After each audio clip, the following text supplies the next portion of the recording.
Dear students, आज हम लोग पढ़ेंगे adsorption theory, theories of adsorption में जो है सेकंड एडजॉर्प्शन थ्योरी। पिछले वीडियो में हमने आपको इंटरमीडिएट कंपाउंड थ्योरी, माध्यमिक यौगिक सिद्धांत बताया था।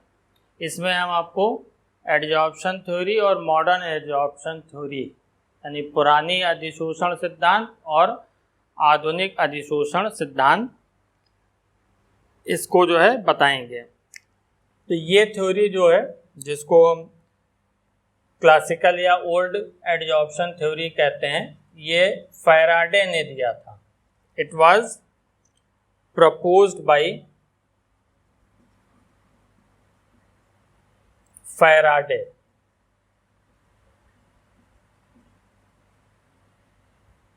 इस सिद्धांत को फैराडे ने दिया था और इस थ्योरी के हिसाब से गैसियस फेज में या सॉल्यूशन फेज में जो है वो रिएक्टेंट के मॉलिक्यूल जो है वो सॉलिड कैटलिस्ट की सरफेस पे एडजॉर्ब होते हैं, जिसके कारण उनकी कंसंट्रेशन बढ़ती है और according to chemical kinetics rate of reaction उनका इंक्रीज कर जाता है। और चूंकि एडजॉर्प्शन एक्सोथर्मिक है, उसमें हीट इवॉल्व होती है, तो वो हीट जो है वो यूटिलाइज कर ली जाती है केमिकल रिएक्शन के रेट को इंक्रीज करने में। इस सिद्धांत में ये माना गया कि गैस प्रावस्था या विलयन प्रावस्था में अभिकारक के अणु ठोस उत्प्रेरक की सतह पर अधिशोषित होते हैं और रासायनिक बल गतिकी के अनुसार उनकी सांद्रता उत्प्रेरक की सतह पर बढ़ जाती है, जिसके कारण जो है अभिक्रिया की दर बढ़ जाती है। और इसके साथ साथ चूंकि अधिशोषण ऊष्माक्षेपी प्रक्रिया है, तो इसमें ऊष्मा मुक्त होती है। तो ये जो मुक्त ऊष्मा है वो अभिक्रिया की दर को बढ़ाने में प्रयुक्त हो जाती है, अभिक्रिया की दर को बढ़ाने में काम आती है। इसके साथ साथ एक चीज़ और बताई गई कि इसमें जो है कैटलिस्ट का लार्ज सरफेस एरिया होने के कारण भी रेट ऑफ रिएक्शन बढ़ता है। उत्प्रेरक के जो है पृष्ठ क्षेत्रफल अधिक होने के कारण भी अभिक्रिया की दर बढ़ती है। तो इसको हम शॉर्ट में समराइज कर सकते हैं कि according to chemical kinetics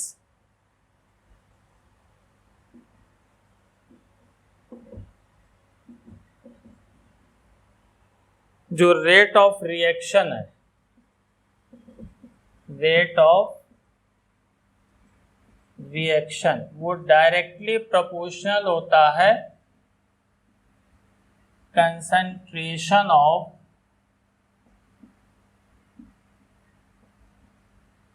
reactant. और किसमें खास तौर पे? हेट्रोजीनियस कैटालिसिस में। इन हेट्रोजीनियस कैटालिसिस, क्योंकि ये थ्योरी जो है हेट्रोजीनियस कैटालिसिस की जो है को एक्सप्लेन करती है। प्रेजेंस ऑफ सॉलिड कैटलिस्ट जो है सॉलिड गैस कैटालिटिक रिएक्शन या सॉलिड और सॉल्यूशन फेज की जो रेट ऑफ रिएक्शन है इसको एक्सप्लेन करती है। इसको कांटेक्ट थ्योरी भी कहा जाता है। तो इसमें केमिकल काइनेटिक्स के अनुसार यानी रासायनिक बल गतिकी के अनुसार जो है अभिक्रिया की दर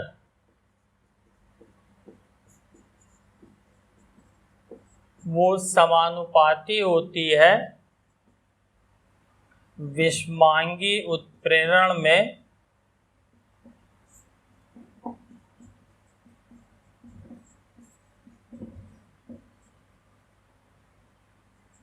अभिकारक की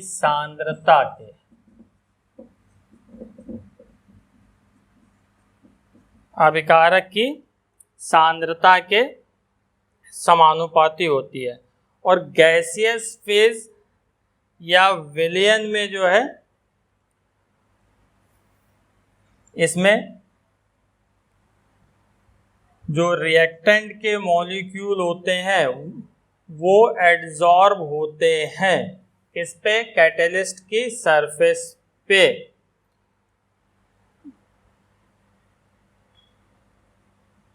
तो इसमें molecules of reactant in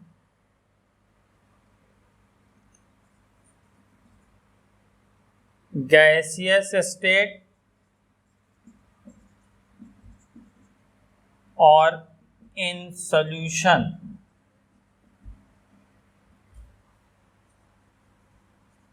are adsorbed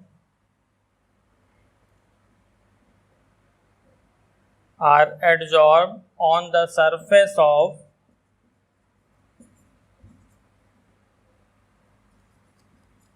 the solid catalyst।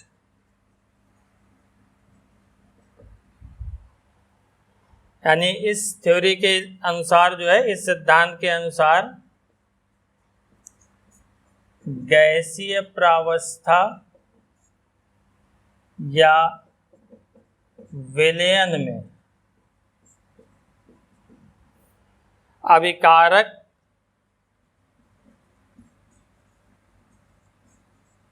अणु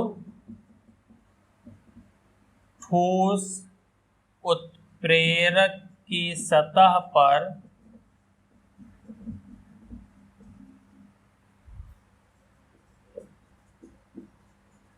अधिशोषित हो जाते हैं।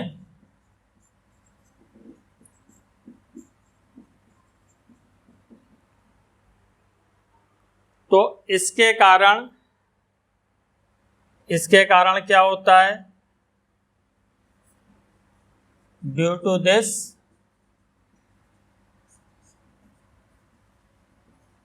concentration of reactant molecule increases, यानी इसके कारण जो है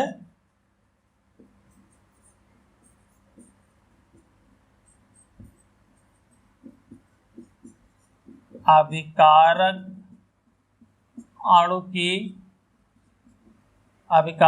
अणुओं की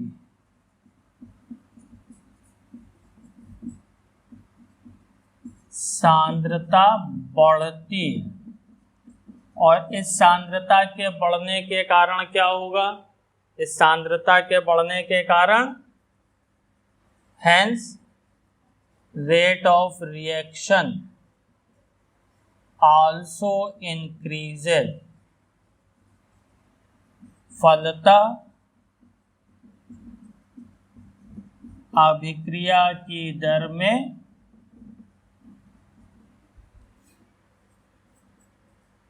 वृद्धि होती है। तो पहली चीज तो ये। दूसरी चीज इसमें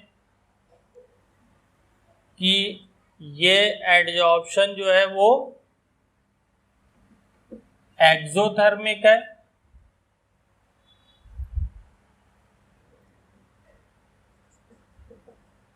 since adsorption is exothermic।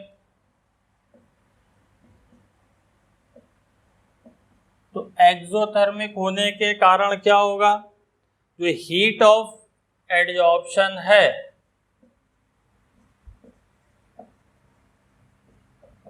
Heat of adsorption is utilized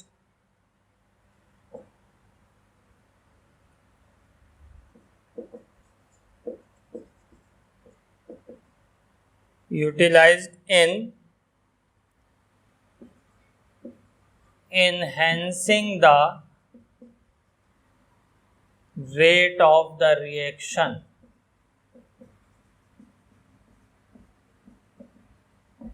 यानी इसके कारण जो है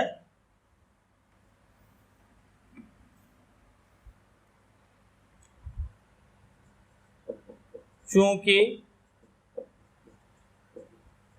अधिशोषण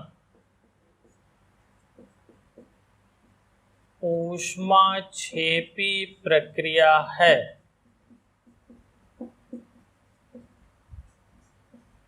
तो इस ऊष्माक्षेपी प्रक्रिया के कारण क्या होगा, जो अधिशोषण की ऊष्मा है जो मुक्त होगी,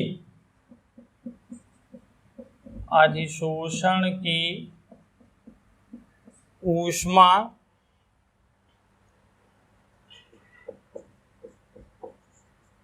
अभिक्रिया की दर बढ़ाने में प्रयुक्त हो जाती है। तो ये इसका क्लासिकल या ओल्ड कॉन्सेप्ट था कि जो है ये हेट्रोजीनियस कैटालिसिस की मैकेनिज्म को एक्सप्लेन करता है, और इसमें ये माना गया कि जो है जो गैसीय प्रावस्था, गैसियस फेज या सॉल्यूशन फेज में रिएक्टेंट के मॉलिक्यूल सॉलिड कैटलिस्ट की सरफेस पे एडजॉर्ब होते हैं। ठीक, इस एडजॉर्प्शन के कारण दो चीज़ें होंगी। पहला, उनकी कंसंट्रेशन, रिएक्टेंट की कंसंट्रेशन इंक्रीज करेगी, और according to chemical kinetics concentration increase करेगी तो रेट ऑफ रिएक्शन बढ़ जाएगी। दूसरी चीज़, इस एडजॉर्प्शन में जो है हीट इवॉल्व होती है, क्योंकि एडजॉर्प्शन एक्सोथर्मिक रिएक्शन है, और उसी हीट को जो है वो रिएक्टेंट के मॉलिक्यूल यूटिलाइज कर लेते हैं रेट ऑफ रिएक्शन इंक्रीज करने में। यानी अभिकारक के अणु ये विषमांगी उत्प्रेरण के सिद्धांत की व्याख्या करता है। इस सिद्धांत में ये माना गया कि अभिकारक के अणु जो है वो ठोस अधिशोषक की सतह पर गैसीय प्रावस्था या विलयन प्रावस्था में अधिशोषित होते हैं, जिसके कारण उनकी सतह पर सांद्रता बढ़ जाती है, और सांद्रता बढ़ने के कारण रासायनिक बल गतिकी के अनुसार अभिक्रिया की दर बढ़ेगी। दूसरी चीज़, क्योंकि अधिशोषण ऊष्माक्षेपी प्रक्रिया है, अतः इस अधिशोषण में भी ऊष्मा मुक्त होगी, और इस मुक्त ऊष्मा को अभिकारक के अणु लेकर के अभिक्रिया की गति को बढ़ाने में प्रयोग कर लेंगे। तो एडजॉर्प्शन थ्योरी जो आपका जो ये प्राचीन सिद्धांत जो है वो इतना ही है। इसको जो है मॉडर्न कॉन्सेप्ट जो इसका है, जो इसका आधुनिक सिद्धांत है, वो 5 स्टेप में माना जाता है, और उसको जो है जो मॉडर्न एडजॉर्प्शन थ्योरी है वो थोड़ा इंटरमीडिएट कंपाउंड थ्योरी और इस एडजॉर्प्शन थ्योरी दोनों को मिला करके जो है वो बनाई गई है और वो प्रपोज किया गया है। तो अब देखिए इसमें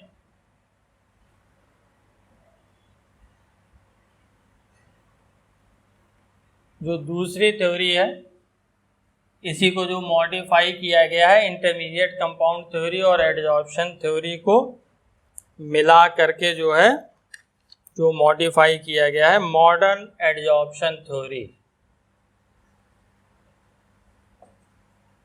इसको हम तीसरी थ्योरी कह सकते हैं।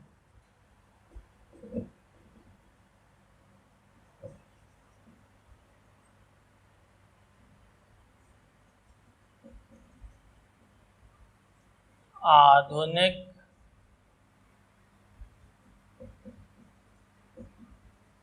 अधिशोषण सिद्धांत।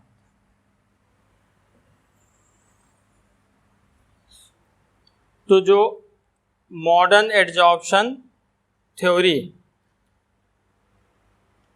इसका जो है इसको जो है हम ये combination of intermediate compound theory and old adsorption theory का ये कॉम्बिनेशन है, यानी इट इज या this theory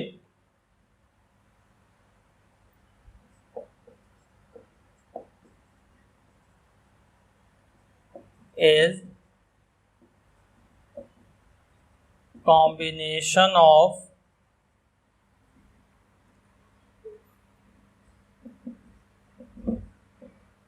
intermediate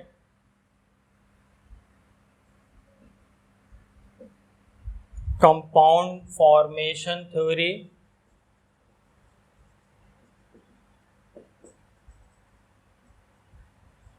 and the old adsorption theory.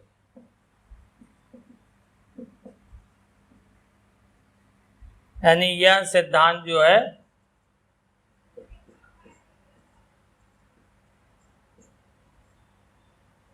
माध्यमिक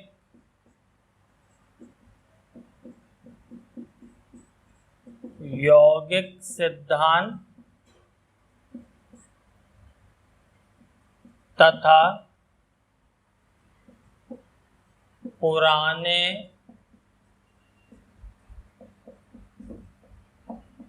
अधिशोषण सिद्धांत का संयोजन है।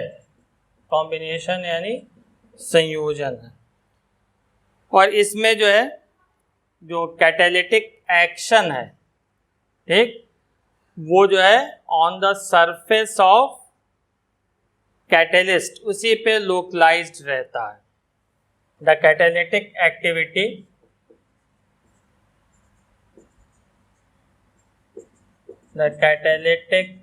Activity is localized on the surface of the catalyst, यानी उत्प्रेरण क्रिया जो है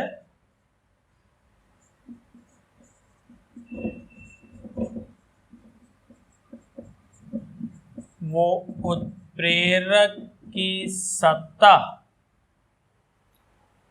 पर केंद्रित होती है।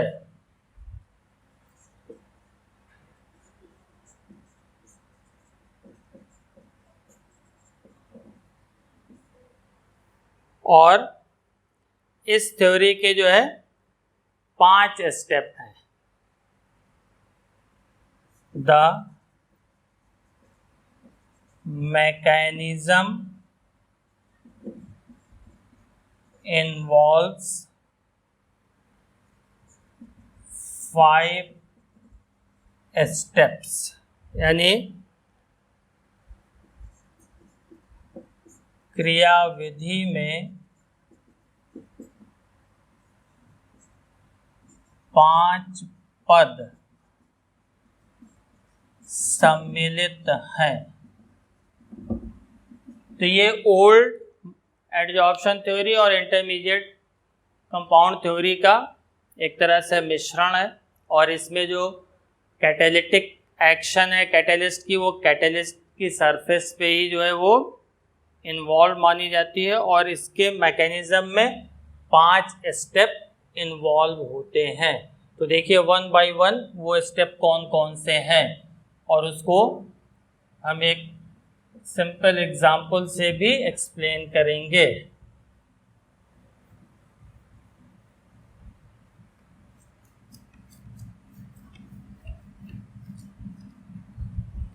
तो इसमें जो पहला इसका स्टेप है diffusion of reactants to the surface of catalyst. पहला स्टेप है diffusion of reactants to the surface of catalyst, यानी उत्प्रेरक की सतह पर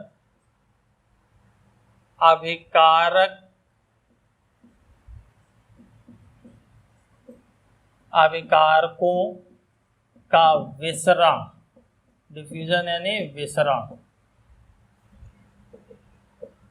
इसका जो सेकेंड स्टेप है, adsorption of reactant on the surface of catalyst, adsorption of reactants on the surface of catalyst,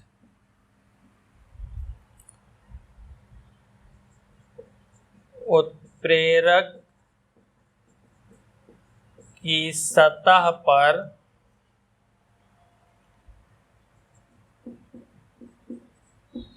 अभिकारक अणुओं का अधिशोषण।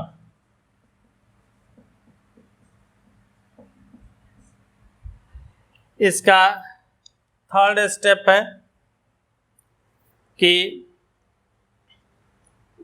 occurrence of chemical reaction on the catalyst surface through formation of an intermediate।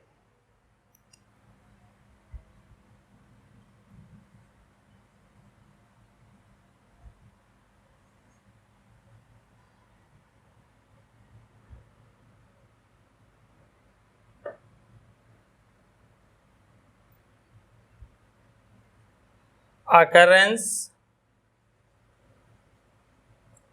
of chemical reaction on the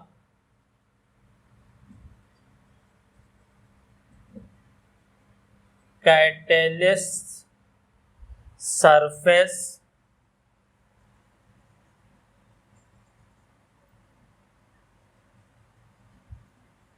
through the formation of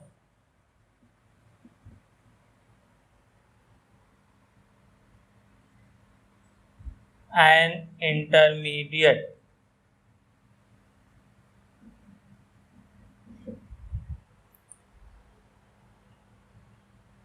यानी एक मध्यवर्ती निर्माण द्वारा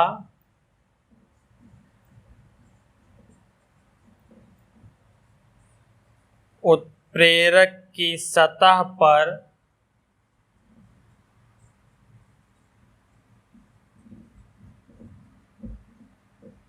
रासायनिक अभिक्रिया का होना।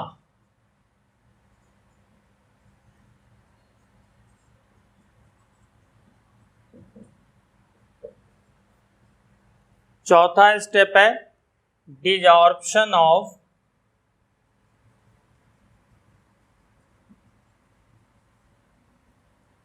Reaction product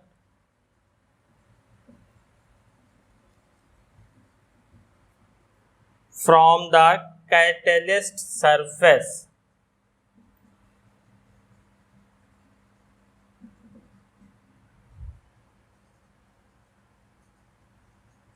the catalyst surface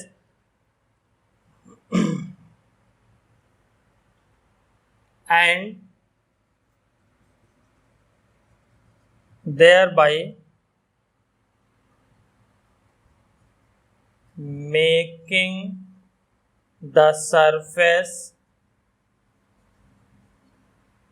available again for more reaction to occur।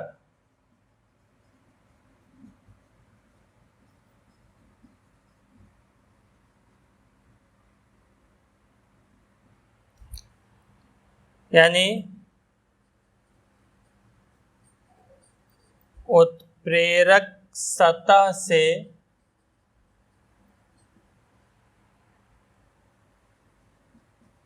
अभिक्रिया उत्पादों का विशोषण होने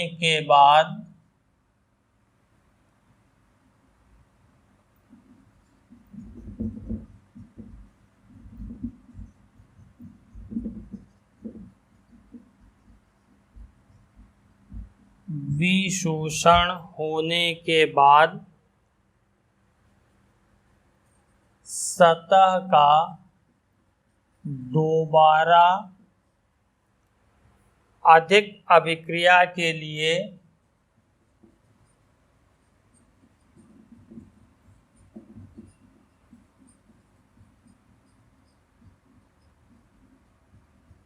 उपलब्ध कराना।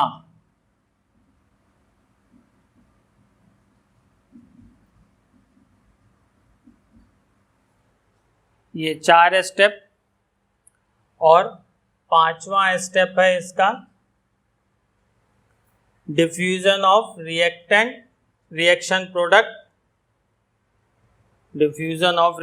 Product away from the catalyst surface, यानी अभिक्रिया उत्पादों का उत्प्रेरक की सतह से दूर विसरण। 5th स्टेप ऊपर लिखते रहे।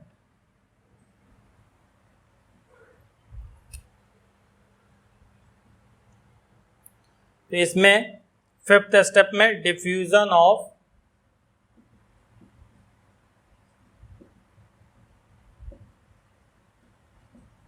रिएक्शन प्रोडक्ट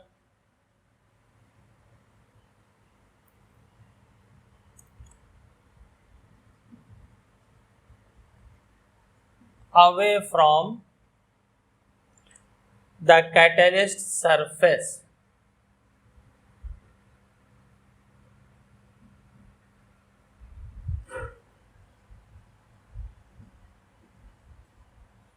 यानी अभिक्रिया उत्पादों का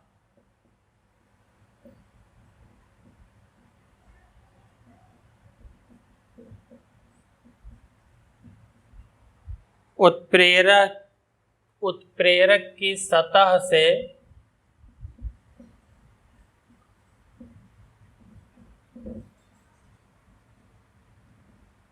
दूर विसरण। तो कुल 5 स्टेप हैं इसमें। पहले जो है रिएक्टेंट के मॉलिक्यूल जो है वो कैटलिस्ट की सरफेस पे डिफ्यूज होते हैं, उत्प्रेरक की सतह पर विसरित होते हैं। सेकंड स्टेप में जो है रिएक्टेंट के मॉलिक्यूल का कैटलिस्ट सरफेस पे एडजॉर्प्शन होता है, उत्प्रेरक की सतह पर अधिशोषक अणुओं का अधिशोषण होता है। तीसरे स्टेप में जो है कैटलिस्ट की सरफेस पे रिएक्टेंट के मॉलिक्यूल रिएक्शन करके एक इंटरमीडिएट फॉर्म करते हैं, उत्प्रेरक की सतह पर जो है अभिकारक के अणु एक अभिक्रिया करके मध्यवर्ती बनाते हैं। चौथे स्टेप में जो होता है वो जो रिएक्शन इंटरमीडिएट बना है वो प्रोडक्ट में कन्वर्ट हो करके जो है वो कैटलिस्ट सरफेस से डिसॉल्व होता है। जो अभिक्रिया मध्यवर्ती बना है वो उत्प्रेरक की सतह से प्रोडक्ट में उत्पाद में परिवर्तित होकर के जो है उत्प्रेरक की सतह से विशोषित होता है। और लास्ट में जो है जो आपके प्रोडक्ट बने हैं वो कैटलिस्ट की सरफेस से दूर जो है वो डिफ्यूज हो जाते हैं, अवे फ्रॉम कैटलिस्ट सरफेस। जो बना उत्पाद है वो उत्प्रेरक की सतह से दूर विसरित हो जाता है। तो अब इसको देखिए, आपको एक जनरल एग्जांपल से समझाते हैं कैसे होता है ये।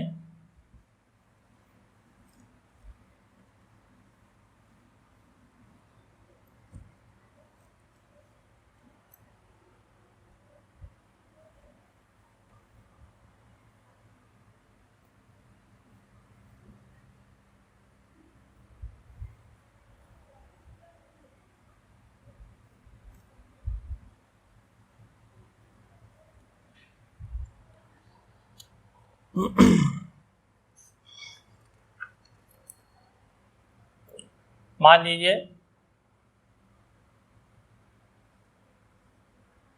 ये कैटेलिस्ट है आपका,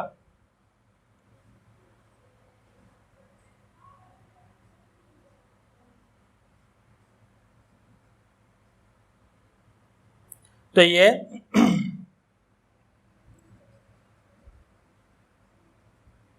कैटेलिस्ट हैविंग या कैटेलिस्ट सरफेस हैविंग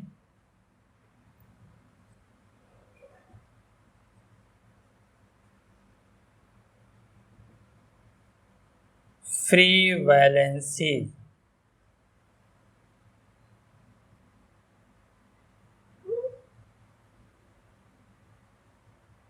यानी यहाँ पर मुक्त संयोजकता युक्त उत्प्रेरक का पृष्ठ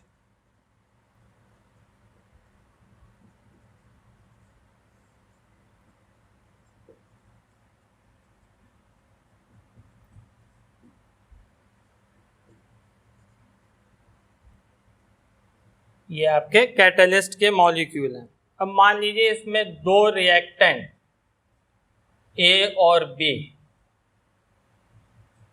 ये आपके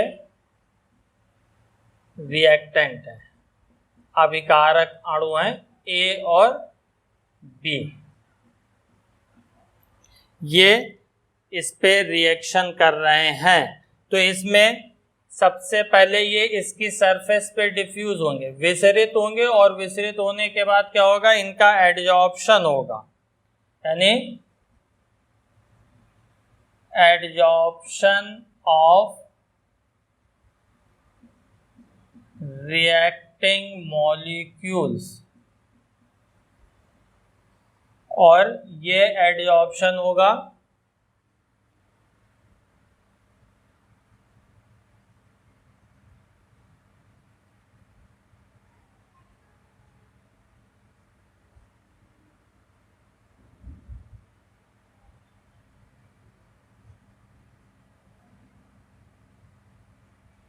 इसमें जो है एडजॉर्प्शन ऑफ रिएक्टिंग मॉलिक्यूल, तो ये इसको शो कर रहा है।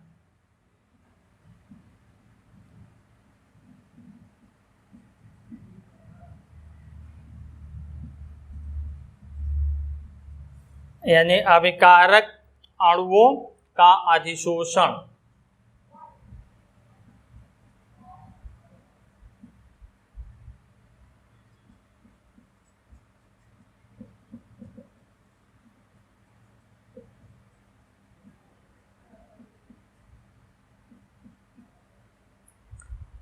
अब इसके बाद ये जो है आपस में रिएक्शन करके जो रिएक्टेंट के मॉलिक्यूल है एडजॉर्ब हुए, और ये आपस में रिएक्शन करके इसी कैटलिस्ट की सरफेस पे इंटरमीडिएट फॉर्म कर लेंगे।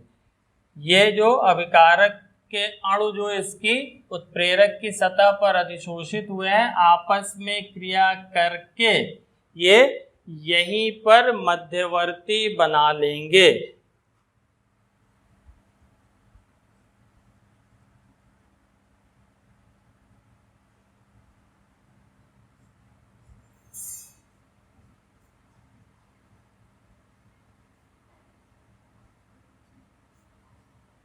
तो यहां पर हो जाएगा ये इंटरमीडिएट मध्यवर्ती, ये फॉर्मेशन होगा। अब इसके बाद ये जब इंटरमीडिएट फॉर्म हो जाएगा, तो यही जो है ए बी प्रोडक्ट के फॉर्म में इस कैटलिस्ट की सरफेस को छोड़ करके हट जाएगा, यानी डिजॉर्प्शन होगा। तो यहाँ पर डिजॉर्प्शन ऑफ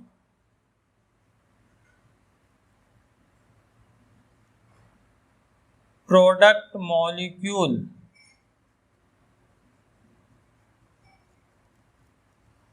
और आपका ए बी प्रोडक्ट उत्पाद बन जाएगा, और कैटेलिस्ट की सरफेस फिर एज सच बच जाएगी अदर मॉलिक्यूल के एडजॉर्प्शन के लिए, for more molecule of reactant to adsorb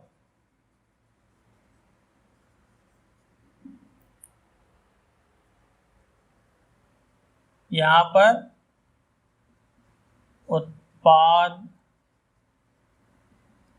अणुओं का विशोषण। तो देखिए पांचों स्टेप इसमें क्लियर है। पहले कैटेलिस्ट की सरफेस पे रिएक्टेंट के मॉलिक्यूल डिफ्यूज होंगे, यानी इसकी सतह पर आएंगे। अब जो है अभिकारक के अणु जो है इस उत्प्रेरक की सतह की ओर विसरित होंगे और उसके बाद इनका रिएक्टेंट मॉलिक्यूल का इस कैटेलिस्ट की सरफेस पे एडजॉर्प्शन होगा। अभिकारक अणुओं का उत्प्रेरक की सतह पर अधिशोषण होगा और इसके बाद तीसरे स्टेप में ये जो एडजॉर्ब्ड रिएक्टेंट मॉलिक्यूल हैं वो इंटरमीडिएट फॉर्म करेंगे। जो अभिकारक के अधिशोषित अणु हैं वो इस पे मध्यवर्ती या माध्यमिक यौगिक बना लेंगे और लास्ट स्टेप में ये जो इंटरमीडिएट बना है वो इसकी सरफेस से डिजॉर्ब होगा इन फॉर्म ऑफ प्रोडक्ट और कैटेलिस्ट की जो सरफेस है वो फिर बच जाएगी, यानी catalyst surface will be available again for more reaction to occur. और जो ये मध्यवर्ती बना है वो उत्प्रेरक की सतह से विशोषित हो जाएगा और उत्प्रेरक की सतह जो है वो पुनः उपलब्ध हो जाएगी या दोबारा जो है और अधिक अभिक्रिया होने के लिए उपलब्ध हो जाएगी। तो इस तरह से जो है ये रिएक्शन जो है वो दोनों थ्योरी का जो है कॉम्बिनेशन है और ये थ्योरी जो है ये एक्सप्लेन करती है कि why the catalyst remains unchanged in mass and chemical composition at the end of reaction and is effective even in small quantities। ठीक, लेकिन it does not explain the action of catalytic promoter or poison। यानी ये सिद्धांत जो है ये स्पष्ट करता है, ये बताने में सफल रहा कि क्यों उत्प्रेरक अभिक्रिया के अंत में उत्प्रेरक जो है का द्रव्यमान और रासायनिक संगठन जो है वो क्यों अपरिवर्तित रहता है और क्यों ये कम मात्रा में भी प्रभावित होता है, यानी small amount of catalyst is required to catalyse a reaction. क्यों जो है उत्प्रेरक की सूक्ष्म मात्रा ही पर्याप्त होती है उसको अभिक्रिया को उत्प्रेरित करने के लिए। लेकिन ये सिद्धांत वर्धक और विष इसकी क्रियाविधि को जो है वो बताने में, उसकी व्याख्या करने में सफल नहीं रहा। इसकी दो ये ड्रॉबैक हैं। ठीक, और इसकी जो विशेषता जो है वो आप जान ही रहे हैं, ये फ्री वैलेंसी होती है। फ्री वैलेंसी हमेशा सरफेस पे ही रहती हैं।